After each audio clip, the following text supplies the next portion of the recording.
ABC 10 News at 7 starts now.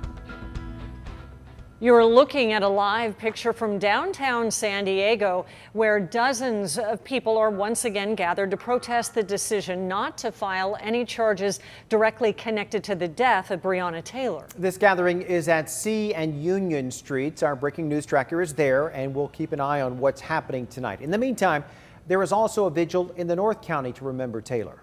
And ABC 10 News reporter Anthony Pura is there tonight. Anthony? Well, there's a handful of people here outside Escondido City Hall. You can see some people here at the street corner that have signs and candles. And over there you can see that they also put together some signs and also lit some candles in memory of Breonna Taylor. This is being held by a group called North County Equity and Justice Coalition. They're a social justice group, and as part of tonight's event, they plan to give people a chance to discuss what happened in that grand jury decision earlier this week. They feel the officers involved in the incident needed to be directly charged in Taylor's death. Responsible for their actions, and there needs to be more laws in place to keep this from happening to other people. It's just ridiculous that they can come in the middle of the night and do this to somebody.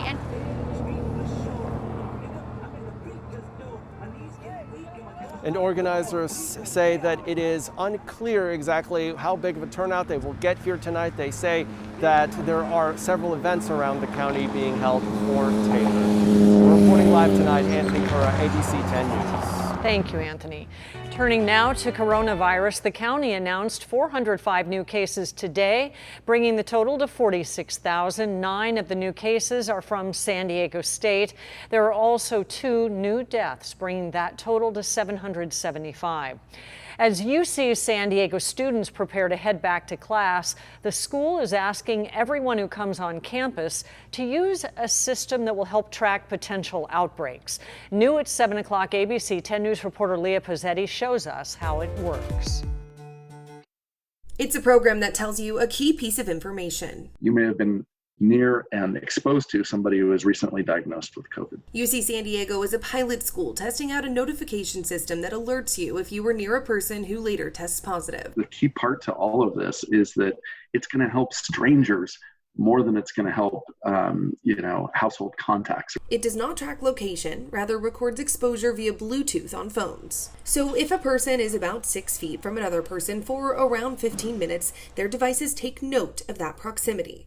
If one of those people later tests positive, the system can go back on those notes and alert anyone who had prolonged exposure, and it's all anonymous. The catch, it's only effective if a majority download. Right now, there are a little more than 10,000 students living on campus, plus all faculty and staff. It launched for the whole campus Thursday and had about 8,000 signups by Friday. Then we'd like to see 75% of that community or more adopting. Modeling done by Oxford and other universities has shown that if we can get over 50% adoption in a population, you can actually help to end outbreaks. Hoping this test could be a long-term fix for stopping outbreaks. Leah Pozzetti, ABC 10 News. Again, if you are a student or an employee who physically goes to campus, you're asked to download the alert system, and we have the link with the instructions on our website, 10news.com. There will be San Diego State Aztecs football this season after all. The Mountain West Conference had initially postponed the season because of the pandemic, but now it will start October the 24th. At a press conference today, Aztecs head coach Brady Hogue said that they reversed course after seeing other conferences make it work. When you look at, what we're doing and trying to move forward, I just know how positive it is for our players. The Aztecs will play an 8-game season. They will play home games in Carson while their new stadium gets built. Players and coaches will wear masks and social distance and will also be tested for the coronavirus 3 times a week. All 10 major conferences are now planning to play this fall. Now, when you go out in public, you probably will notice the majority of people are wearing face coverings, but there are a handful of people who refuse to do so.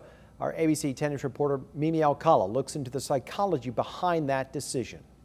Masks work. Individuals should wear a facial covering when they leave their home. For months, it's something we've heard over and over again. Again, we cannot impress upon folks more the importance of wearing masks. More important to make sure that our face is covered. While there is scientific evidence about why wearing a face mask can help stop the spread of COVID-19, and the majority of people do comply, some are still reluctant.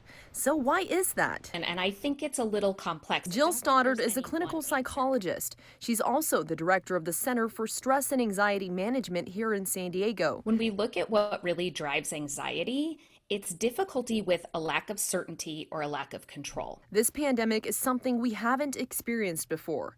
Stoddard says for some people, having rules and guidelines provides that level of certainty and control. It feels better to have this thing they can do to feel like they have some say over what's happening. For other people, the opposite happens. If I have to wear this mask, it's like I'm admitting that this thing is really big and bad and scary. And so in a way, I guess you could use the word denial. While it may be denial for some, she says the other layer is humans can be naturally rebellious. When you pair that with constantly changing information, you get more people who don't trust or believe that masks work. But it's so new that there's that natural tendency to rebel and avoid the change. While she says some won't be convinced, it's just a small percentage nationwide. And here in San Diego County, officials say many are doing their part to slow the spread. Mimi Alcala, ABC 10 News. Stoddard says that when people say they can't breathe through a mask, it is also a psychological effect. When you have a layer over your mouth or your nose, your thoughts tell you something doesn't feel right, which can cause anxiety. Very stressful, even more than so before, and it's devastating, and we have nothing. A San Carlos family trying to pick up the pieces after a fire ravaged their home. As ABC 10 News reporter Michael Chen found out, it was a gut punch for a family already reeling from COVID-19. Reagan Gatke's brother shot this video of smoke pouring out of their home on Verlaine Drive Sunday evening. I ran and I got my dog. I took her outside, and then my brother went off and turned off the power and ran back in the room with the fire extinguisher. But at that point, it was way too late. Minutes before, the 16-year-old Reagan and her older brother had returned home from a grocery run before discovering smoke in their parents' bedroom. Their mom, Cindy, who was visiting relatives, says fire crews later told them the cause of the fire was a window air conditioner. The home they had been renting for the last 12 years, a total loss. It's still so hard for me to comprehend that we have nothing. Cindy says they did not have renter's insurance. That purchase she had put on the back burner. Just like most things that you say, oh, okay, I'll get back to it, and you don't. No insurance and now an uncertain future. The situation has gone very stressful, even more than so before, and it's devastating. Their stress levels already high since the start of the pandemic. Cindy's husband, Bill, the breadwinner of the family and a commercial fisherman, has been out of work. His job counted on now grounded international flights for shipping. The amount of money he's receiving from unemployment is modest. We did have quite a bit of savings, but that's all gone. Been tough and awful. My husband's had a lot of anxiety as well as me. Anxiety ratcheted up because of an all-consuming fire and the questions it left behind. I am wondering if we're even going to have a place to live anytime soon. Michael Chen, ABC 10 News. And right now, the family is staying with other family members. A GoFundMe campaign has been set up for them. There is a link to that on our homepage. And San Diego County will enter a fire weather watch in a little more than 48 hours. Our meteorologist Angelica Campos joins us with a look at what's ahead. Angelica. Hi, Steve. Elevated fire danger for most of the county as we head into next week. But over the weekend, we're going to see a shift. So let me show you what is already happening. A red flag warning is already in effect in the Bay Area here in San Diego, highlighted in this yellowish color, not sure what to call it, off-white. Fire weather watch starting at 5 a.m. Monday morning through 5 p.m. in the afternoon. We're going to be experiencing Santa Ana winds starting late Sunday, but the main concern is for Monday. Humidity will range from 10 to 15%, and temperatures will skyrocket next week. It's going to be a scorcher. And while the potential for a red flag warning is only for Monday, the heat is going to be here the entire week, and it could be a concern. I'll break it all down in our 7-day forecast. Angelica, thank you. Investigators are still trying to determine what caused a small plane to crash in Kearney Mesa yesterday with 2 people on board. Now, we did talk on the phone with one of the passengers today, Chris Stoddard. He ran unsuccessfully this year for the 53rd congressional seat. He says he has a few cuts and bruises and a broken nose. He also said the pilot is still in the hospital but is expected to be okay. The plane crashed behind the Kyocera off Balboa and the 163. And we're still waiting to get the name of the driver killed when his car went off the 54 and into the Sweetwater River. A woman called 911 this morning after seeing the Lexus SUV careen off the freeway. That car was upside down and halfway submerged when crews finally arrived. We're told the driver was a 69-year-old man from Chula Vista. No word what caused the crash.